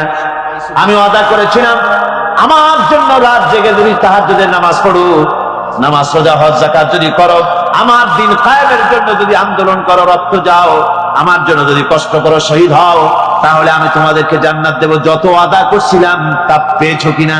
জান্নাতীরা বলবে, ক্বালু নাআম, সব পেয়েছি, সব নিয়ামত পেয়েছি। আল্লাহ বলেন, সব পাও নাই, ওয়ালাদাইনা মাজিদ, আমার কাছে আরো বেশি আছে, আমার কাছে আরো বেশি আছে, সব পাও নাই। জান্নাতীরা বসে থাকবেন, বুঝতে পারবেন না, এত নিয়ামত পেয়েছি, আল্লাহর কাছে আরো আছে। আল্লাহর নবী তখন মুখ খুলবেন, নবীজি বলবেন, রব্বুল আলামিন, জান্নাতীরা বলতে সাহস পেতেছে না, সব পেয়েছে ঠিকই, কিন্তু যার জন্য গভীর রাতের আরামের ঘুমকে হারাম করে তাহাজ্জুদের নামাজ পড়েছে, যার জন্য স্ত্রী পুত্র পরিজনের মায়া পরিত্যাগ করে জিহাদের ময়দানে শহীদ হয়েছে, যার জন্য জেল খাটলো, জরিমানা দিল, যার জন্য নির্যাতিত হলো, সে আল্লাহ রাব্বুল আলামিনকে তারা এখনো দেখে নাই। আল্লাহ রাব্বুল আলামিন বলবেন, আমি আমার বান্দার শেয়ারজ পুরা শেয়ারজি পুরা করব। আল্লাহ রাব্বুল আলামিন তার সামনে থেকে সমস্ত নূরের পর্দাগুলি সরে যাবে। রব্বুল আলামিন তার বান্দার দিকে, বান্দার সামনে জালুয়া আফরোজ হবেন। আল্লাহ পাক কোরআনে কারীমের ভিতরে বলছেন, উজুহু ইয়াওমাইদিন নাযিরা ইলা রাব্বিহা নাযিরা। বান্দা, আল্লাহ পাক বান্দার দিকে তাকিয়ে থাকবেন, আর সমস্ত বান্দারা আল্লাহ রাব্বুল আলামিনের দিকে তাকিয়ে থাকবে। এই অবস্থায় কত কাল চলে যাবে কেউ টের পাবে না। রব্বুল আলামিন জান্নাতের ভিতরে তোমার জান্নাতীরা যেদিন তোমাকে দেখবে, ওই দিন আমাদেরকেও জান্নাতে একটু জায়গা করে দিও আল্লাহ। আমরা যেন ওই জান্নাতের ভিতরে বসার জায়গা যদি না পাই, আমরা গুনাহগার মানুষ, জান্নাতের কোন একটু জায়গায় ঠাঁই করে দিও যেন তোমারে দেখতে পাই। আয় আল্লাহ, তোমাকে দেখার তৌফিক আমাদের দিও, জোরে বলেন আমিন। হযরতে মাহবুবে রব্বানী কুতুবে সুবহানী শেখ মহিউদ্দিন আব্দুল কাদের জিলানী রাহমাতুল্লাহ আলাইহি তিনি বলেছেন, মুনাজাত করতে গিয়ে আবেগে বলেছেন, রব্বুল আলামিন তুমি যদি দয়া করে আমাকে জান্নাত দাও, আর তোমাকে যদি আমি না পাই, তুমি যদি আমার সঙ্গে দেখা না করো, আমারে যদি কথা না বলো, তাহলে এই জান্নাত আমার কোনো লাভ নাই। আর আমাকে যদি জাহান্নাম দিয়ে দাও, আর মাঝে মধ্যে তুমি যদি জিজ্ঞাসা করো মহিউদ্দিন কেমন আছো, তাহলে এই জাহান্নাম আমার জন্য বেহেশত হয়ে যাবে। বিসমিল্লাহির রহমানির রহিম। সর্বযুগের সর্বকালের সর্বশ্রেষ্ঠ মহামানব রাহমাতুল্লিল আলামিন হযরত মুহাম্মদ সাল্লাল্লাহু আলাইহি ওয়াসাল্লাম, যার জীবনের প্রতিটি অংশে আছে শিক্ষা, মহান রব্বুল আলামিনের অকৃত্রিম বন্ধু রাসূলুল্লাহ সাল্লাল্লাহু আলাইহি ওয়াসাল্লামের জীবন থেকে শিক্ষা গ্রহণ আমাদের সবারই একান্ত কর্তব্য। এখন আমাদের সামনে রাসূল করিম সাল্লাল্লাহু আলাইহি ওয়াসাল্লামের জীবনের নানা দিক নিয়ে আলোচনা করছেন আন্তর্জাতিক খ্যাতিসম্পন্ন মুফাসসিরে কোরআন ও বিশিষ্ট ইসলামী চিন্তাবিদ হযরত মাওলানা দেলওয়ার হোসাইন সাঈদী। শব্দগ্রহণে মাহসিন সাউন্ড সিস্টেম, প্রযোজনায় সিএইচপি, পরিবেশনায় স্পন্দন অডিও ভিজুয়াল সেন্টার, ঢাকা। আল্লাহ রাব্বুল আলামিন বলেন, মা ইয়ানতিকু আনিল হাওয়া ইন হুয়া ইল্লা ওয়াহিয়ুন ইউহা। আমার নবী নফসকে অনুসরণ করে, প্রবৃত্তিকে অনুসরণ করে কোনো কথা বলেন না। আমার নবী যেটা বলেন সেটা হলো ওহী। আমি যা বলতে বলি তাই তিনি বলেন। ওয়ালাউ তাকাওয়ালা আলাইনা বা'দাল আকাবিল। আমার নবী যদি নিজের থেকে বানিয়ে কোন কথা যদি কোরআনের ভিতরে আমার নামে চালায় দিতেন, আমি আল্লাহ রাব্বুল আলামিন আমার নবীর ডান হাতকে চেপে ধরতাম, আর তার কণ্ঠ নালীকে আমি আল্লাহ রাব্বুল আলামিন কেটে ফেলে দিতাম। তিনি যা বলেছেন সব কার কথা? আল্লাহ পাকের কথা। তিনি হচ্ছেন গোটা বিশ্বের সর্বশ্রেষ্ঠ চরিত্রের আধার। তার চরিত্রের সার্টিফিকেট আল্লাহ পাক দিচ্ছেন। চরিত্রের সার্টিফিকেট কে দিলেন? আল্লাহ পাক দিয়েছেন। কোরআনে কারীমের মধ্যে আল্লাহ রাব্বুল আলামিন বলেন, ওয়া ইন্নাকা লাআলা খুলুকিন আযীম। নবী হে, আপনি হচ্ছেন পুত পবিত্র চরিত্রের উপরে প্রতিষ্ঠিত। সুবহানাল্লাহ ওয়া বিহামদিহি। আপনি শ্রেষ্ঠ চরিত্রের উপরে প্রতিষ্ঠিত। দেখুন, রাসূল করিম সাল্লাল্লাহু আলাইহি ওয়াসাল্লাম নবুয়ত পাওয়ার পর যখন তিনি ঘরে প্রবেশ করেছেন, সর্বপ্রথম হযরত জিবরাইলের সঙ্গে জীবনের প্রথম দেখা, ভয় পেয়েছেন, শরীরে জ্বর এসেছে, এবং হযরতে খাদিজাকে গিয়ে বলছেন যে আমাকে ঢেকে দাও, আমি ভয় পেয়েছি। হযরতে খাদিজাতুল কুবরা রাদিয়াল্লাহু তাআলা আনহা তিনি রাসূলকে বলছেন, আবুল কাসেম, হে কাসেমের পিতা, আপনার ভয় পাওয়ার কোনো কারণ নাই। আপনাকে জিন বা শয়তান কোনো অনিষ্ট করতে পারে না, কারণ আপনি এতিমদেরকে, মিসকিনদেরকে খেতে দেন, আপনি বিধবাকে আশ্রয় দেন, আপনি প্রতিবেশীর হক আদায় করেন, আপনি আত্মীয়দের হক আদায় করেন। কি সার্টিফিকেট দিচ্ছেন? স্ত্রী তো স্বামীর জন্য ভালোবাসা দিতে পারে, মহব্বত দিতে পারে, জান দিতে পারে, কিন্তু ঈমান তো আনতে পারে না। ঈমান আনা তো এত সহজ ব্যাপার না। কিন্তু রাসূল করিম সাল্লাল্লাহু আলাইহি ওয়াসাল্লাম যখন তাকে তাওহীদের দাওয়াত দিলেন, রিসালাতের দাওয়াত দিলেন এবং বললেন আমি নবী। হযরত খাদিজা এক মুহূর্ত দেরি করেন। হযরতে খাদিজা তার কাছে রাসূলুল্লাহ যখন রিসালাতের দাওয়াত পেশ করলেন, সঙ্গে সঙ্গে হযরত খাদিজা পড়ে নিলেন লা ইলাহা ইল্লাল্লাহু মুহাম্মাদুর রাসূলুল্লাহ। জোরে জোরে পড়েন লা ইলাহা ইল্লাল্লাহ, লা ইলাহা ইল্লাল্লাহ।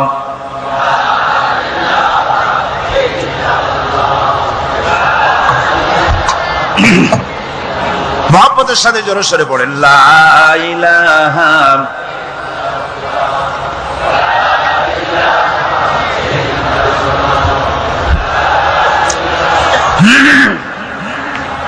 লা ইলাহা ইল্লাল্লাহু মুহাম্মাদুর রাসূলুল্লাহ। আমার বন্ধুগণ, রাসূল করিম সাল্লাল্লাহু আলাইহি ওয়াসাল্লামের উপরে স্ত্রী ঈমান আনলেন। খাদেম ছিলেন হযরত যায়েদ। খাদেম তো তার প্রভুর জন্য জান দিতে পারে, মাল দিতে পারে, মহব্বত করতে পারে, সব পারে।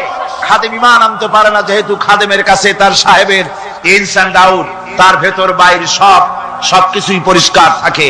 হযরতে রাসূলের খাদেম ছিলেন হযরতে যায়েদ।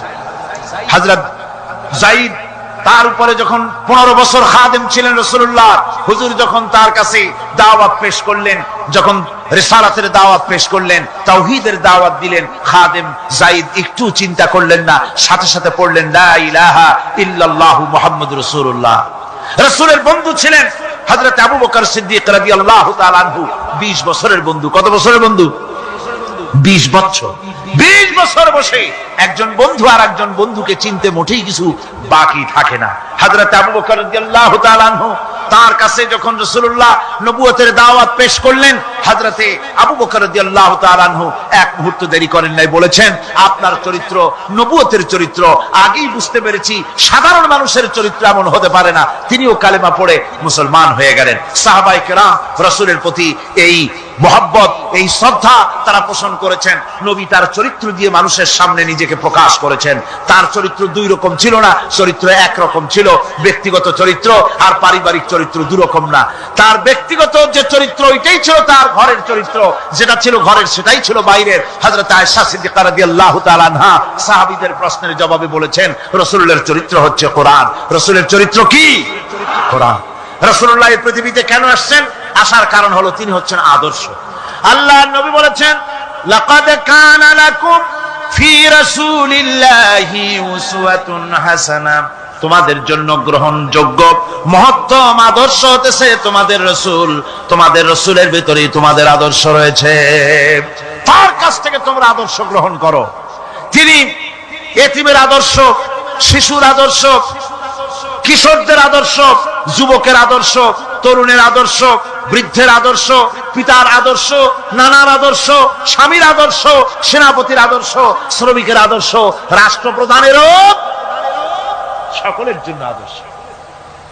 যেই যুগে বেহাপনার উলঙ্গপনা দিয়েছিল সমাজ ভর্তি, আল্লাহর ঘর তাওয়াফ করে নারী আর পুরুষেরা উলঙ্গ হয়ে, সেই যুগে রাসূলুল্লাহ যখন কাবা শরীফ রিকনস্ট্রাকশন হচ্ছিল, পুনর্নির্মাণ হচ্ছিল, তখন তিনি বহন করছিলেন পাথরগুলি মাথায় করে। তার চাচা তাকে বললেন তোমার তো বড্ড কষ্ট হচ্ছে, তুমি এখন এইটাকে ঘাড়ের উপরে, লুঙ্গিটা খুলা ঘাড়ের উপরে রেখে তারপর এটা বহন করো। হুজুর যখন লুঙ্গির গিরায় হাত দিয়েছেন খুলবেন এই চিন্তা করে ঘাড়ের উপরে রেখে পাথর বহন করবেন, লুঙ্গির গিটে হাত দিয়েছেন, খোলেন নাই। লুঙ্গির গিটের উপরে হাত রেখে তিনি চিন্তা করলেন এতগুলি লোকের সামনে কাপড়টা খুললে পরে কি শরম হবে। কাপড়টা খোলেনি নাই, শুধু খুললে পরে কি লজ্জা হবে। এই আগাম শরমের অনুভূতিতে মুহাম্মদ সাল্লাল্লাহু আলাইহি ওয়াসাল্লাম বেহুশ হয়ে জমিনের উপরে পড়ে গেছে। আদর্শ কাকে বলে? শিশুর আদর্শ, কিশোরের আদর্শ, স্বামীর আদর্শ, পিতার আদর্শ, নানার আদর্শ, গোটা পৃথিবীর সমস্ত মানুষের আদর্শ রাসূল করিম সাল্লাল্লাহু আলাইহি ওয়াসাল্লাম। তার কাছে তিনি স্ত্রীদের আদর্শ ছিলেন, তিনি নানার আদর্শ ছিলেন। ইমাম হোসেনকে তিনি কোলে নিচ্ছেন, ঘাড়ে উঠছে বাচ্চা, বুকের উপরে উঠছে।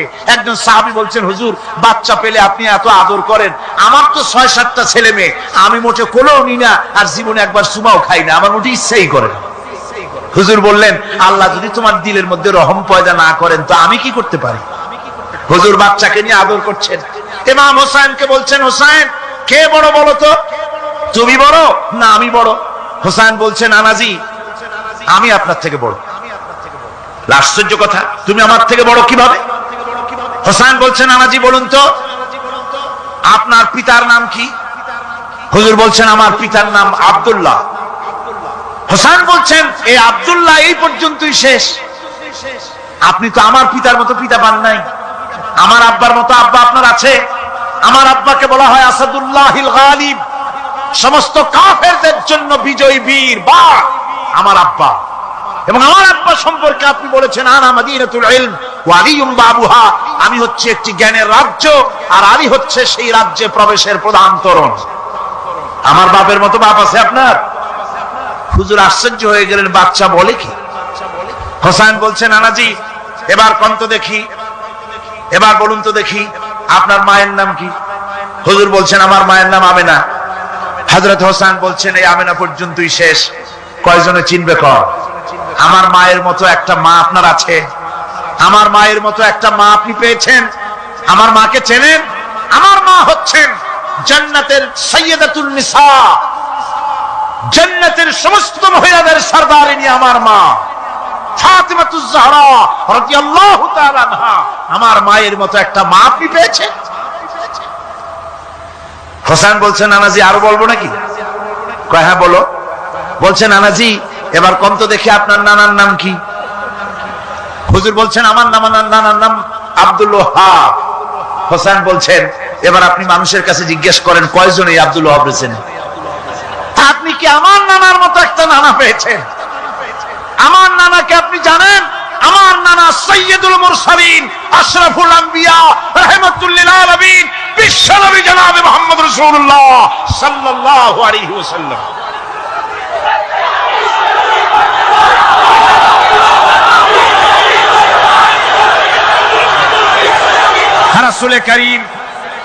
রাসূল করিম সাল্লাল্লাহু আলাইহি ওয়াসাল্লাম হোসেনকে বুকের সাথে জড়িয়ে ধরে হোসেনের ঠোঁটের উপরে, তার চিবুকের উপরে, তার গন্ডদেশে, তার কপলে বারবার চুমো খেতে লাগলেন আর বললেন, নানা আমি আজকে তোমার সামনে হেরে গেলাম।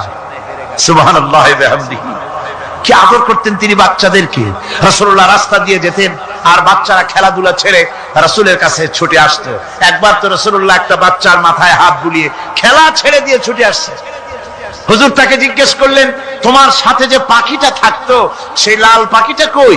ছেলে তো কেঁদে ফেললো। ছেলে বলে ফেললো যে আপনি বিশ্বনবী, আমি একটা ছোট্ট মানুষ, আমার পাখির খবর আপনি রাখেন। সুবহানাল্লাহি ওয়া বিহামদিহি। রাসূলুল্লাহ তার চরিত্র দিয়ে মানুষকে জয় করেছিলেন, মহব্বত দিয়ে। তরবারি দিয়ে ইসলাম প্রতিষ্ঠিত হয় নাই, ইসলাম এসেছে মহব্বত দিয়ে, উদারতা দিয়ে, ভালোবাসা দিয়ে। তরবারি দিয়ে ইসলাম বিজয় হয় নাই পৃথিবীর বুকে। পিতামাতার প্রতি ভালোবাসা ইসলামের এক মহান শিক্ষা, যা দেখতে পাওয়া যায় রাসূলুল্লাহ সাল্লাল্লাহু আলাইহি ওয়াসাল্লামের চরিত্রে।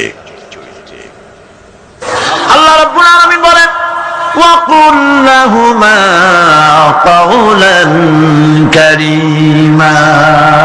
মা বাবার সঙ্গে সম্মানজনক কথা বলো, খবরদার বেয়াদবি করবে না।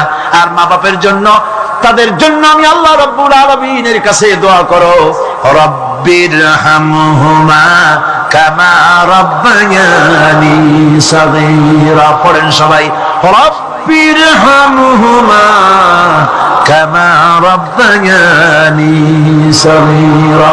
আল্লাহ রাব্বুল আলামিন শিখায় দিলেন, বান্দারে তোর মা বাপের জন্য আমার কাছে দোয়া কর, আয় আল্লাহ আমার মা বাপ যেমন ছোট্টবেলায় আমাকে স্নেহের কোলে লালন পালন করেছে, মাবুদ গো আমার মা বাপকে তোমার রহমতের কোলে লালন পালন করো। আল্লাহ শিখাই দিচ্ছে।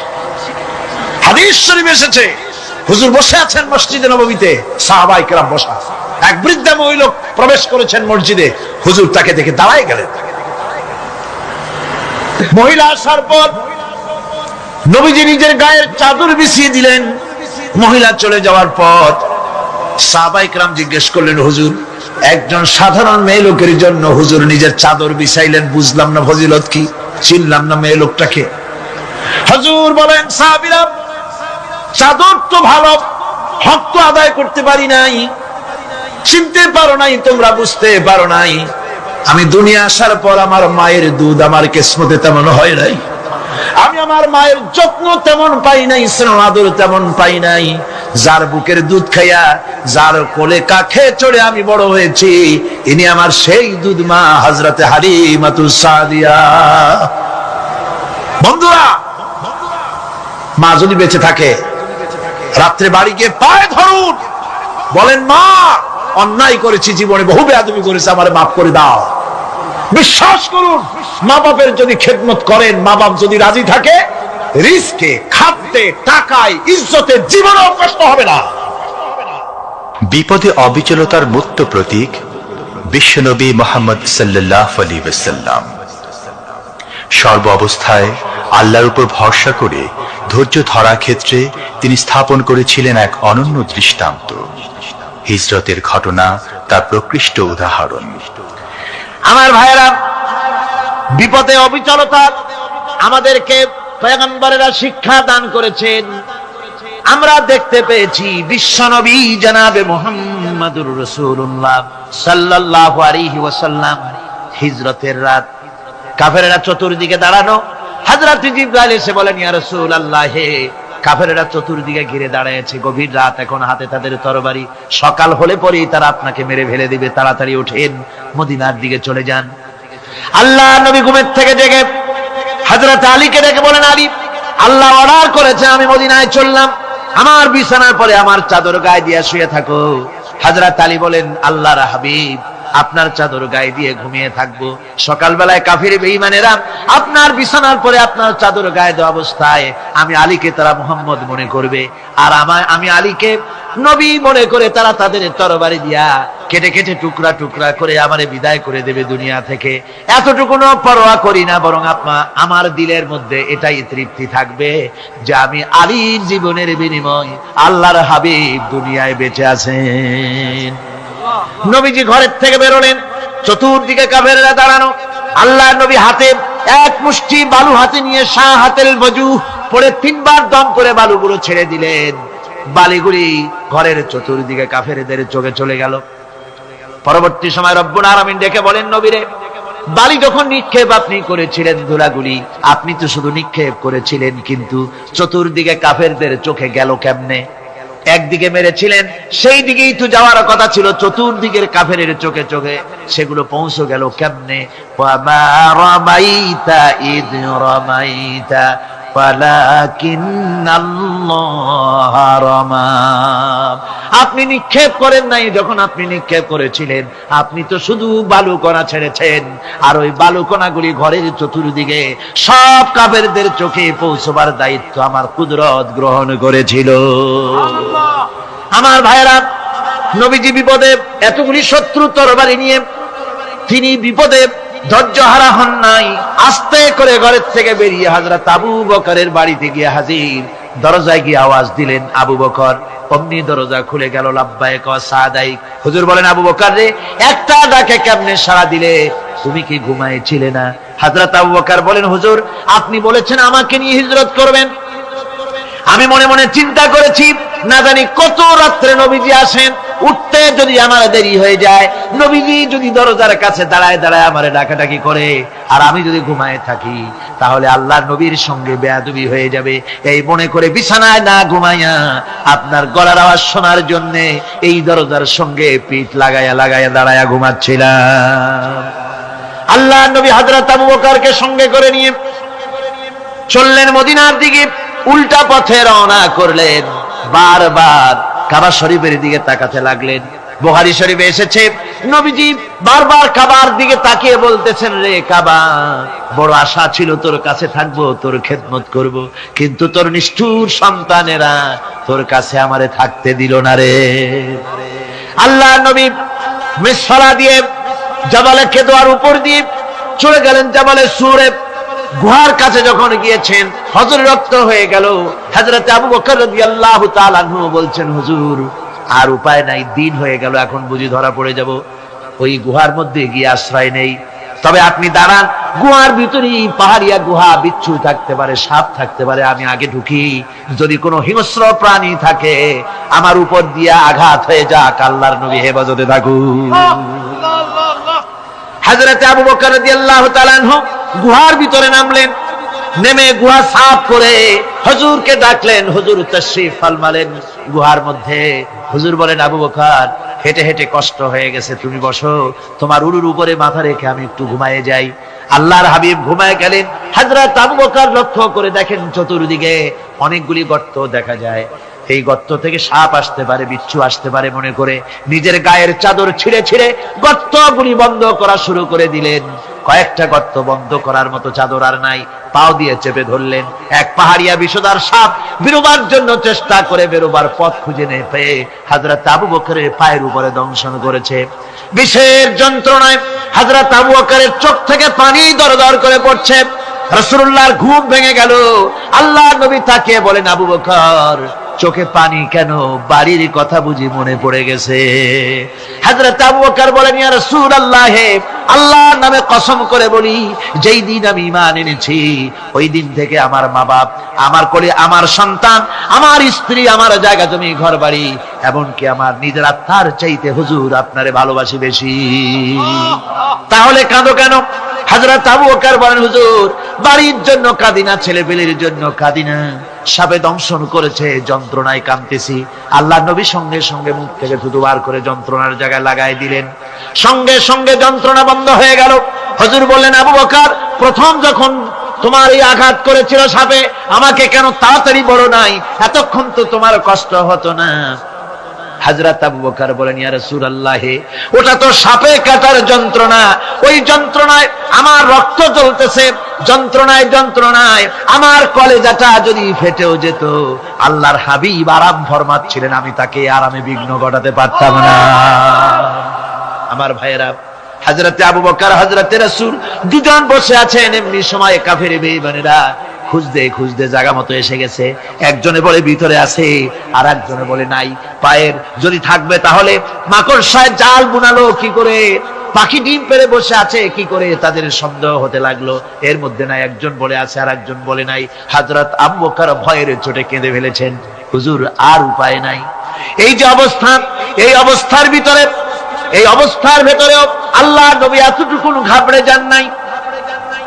শত্রুরা তরবারি নিয়ে এসেছে, সুযোগ পেলেই একটু তাকালেই দেখতে পাবে, তুলে মেরে ফেলে দেবে। আল্লাহর হাবিব মোটেই ধৈর্য হারালেন না, এতটুকু হতাশ হলেন না। আল্লাহ পাকের হাবিব তার সাথীকে কি বললেন? তখন কোরআনে কারীম সূরা তাওবার মধ্যে আল্লাহ তা উদ্ধৃত করেছেন মুমিনদের জন্য, ইযহুমা ফিল গার ইয ইয়াকুলু লিসাহিবিহি লা তাহজান ইন্নাল্লাহা মা'ানা। ও আমার সাথী, ও বন্ধু, ভয় করো না, চিন্তা করো না, আমরা মাইনরিটি নই, আমরাই মেজরিটি। তার কারণ আল্লাহ আমাদের সাথে আছেন। সুবহানাল্লাহ। রাসূলুল্লাহ সাল্লাল্লাহু আলাইহি ওয়াসাল্লাম অত্যন্ত সাদাসিধে জীবন যাপন করতেন। হিজরত করে মদিনায় গিয়ে ইসলামী রাষ্ট্র কায়েম করার পরও তার দায়িত্বটা কাটেনি। হাদিসে এসেছে সে কথা। হযরত আবু হুরায়রা রাদিয়াল্লাহু তাআলা আনহু বলেন, আমি রাসূলুল্লাহর কাছে গেলাম, হুজুরকে গিয়ে সালাম করলাম। আল্লাহর নবী সালামের জবাব দিলেন, কিন্তু দেখতে পেলাম মুখ নড়ে, আওয়াজ বেরোলো না। কারণ কি? কাছে গিয়ে দেখি নবীজি ক্ষুধার যন্ত্রণায় কথা বলতেছেন, আওয়াজ বেরোতেছে না। এত ক্ষুধা লেগেছে আল্লাহর নবীর। 2-4 দিন চলে গেছে, খাবার নাই। রাসূলুল্লাহ সমস্ত গনিমতের মাল, যাকাত সদকার মালগুলি, খাদ্য দ্রব্যগুলি দুহাতে বিতরণ করেছেন। নিজের পেটে খাবার নাই, মানুষকে দিতেছেন। দিতে দিতে এশার নামাজ পড়ে নবীজি ঘরের মধ্যে প্রবেশ করে হযরত আয়েশা সিদ্দিকা রাদিয়াল্লাহু তাআলা আনহাকে ডেকে বলেন, আয়েশা রে, সারাদিন কষ্ট করেছি, দারুণ ক্ষুধা লেগেছে, তাড়াতাড়ি করে কিছু খাবার আমারে এনে দাও। হযরত আয়েশা হুজুরের ক্ষুধার্ত শ্রান্ত ক্লান্ত চেহারার দিকে তাকাইয়া হযরত আয়েশা কেঁদে ফেলেছেন। হযরত মা আয়েশা কাঁদেন আর বলেন, ইয়া রাসূলুল্লাহ, আল্লাহর নামের কসম করে বলি, আমি আয়েশার ঘরে কোনো পানি ছাড়া কোনো খাবার নাই। এই ছিল রাসূলের আদর্শ। হাদিস শরীফে এসেছে, আল্লাহর নবী বলেন, তোমরা যদি রাষ্ট্রীয় ক্ষমতায় যাও, বাড়ি না থাকলে সরকারি খরচে একটা বাড়ি নিতে পারো। তোমার যদি যানবাহন না থাকে, সরকারি খরচে যানবাহন নিতে পারো। ছেলে মেয়ের কাপড় চোপড়, লেখাপড়া, শিক্ষা, চিকিৎসার জন্য যদি না থাকে, তাহলে তুমি সরকার থেকে নিতে পারো। কিন্তু এর থেকে এক চুল পরিমাণ যদি পাও বাড়াও, সরকারের মাল জনগণের মাল, এর থেকে প্রয়োজনের বাইরে যদি তুমি নিজের জন্য নিতে থাকো, কিয়ামতের দিন আল্লাহর দরবারে চোরের কাতারে তোমারে দাঁড়ানো লাগবে। দুনিয়ায় যত সম্মান পাও না কেন, কিয়ামতে আল্লাহর দরবারে কিসের কাতারে দাঁড়াবে? চোরের কাতারে দাঁড়াতে হবে। রাসূল পাক সাল্লাল্লাহু আলাইহি ওয়াসাল্লাম এমন এক সমাজ কায়েম করেছিলেন।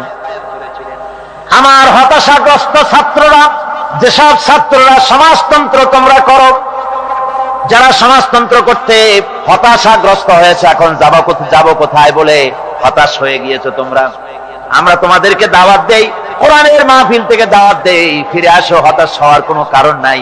লেনিন মরার, ও মরে গেছে। কার্ল মার্কস মরার, মরে গেছে, পচে গেছে, গলে গেছে, দুনিয়া থেকে শেষ হয়ে গিয়েছে। আল্লাহ নবীর নেতৃত্ব, সূর্য যতদিন উঠবে আর ডুববে, নবীজির নেতৃত্ব শেষ হবে না। ওই নেতৃত্বে আসো, রাসূলের নেতৃত্ব মেনে নাও, কোরআনের শাসন মেনে নাও, তাহলেই শান্তি পাবে তোমরা।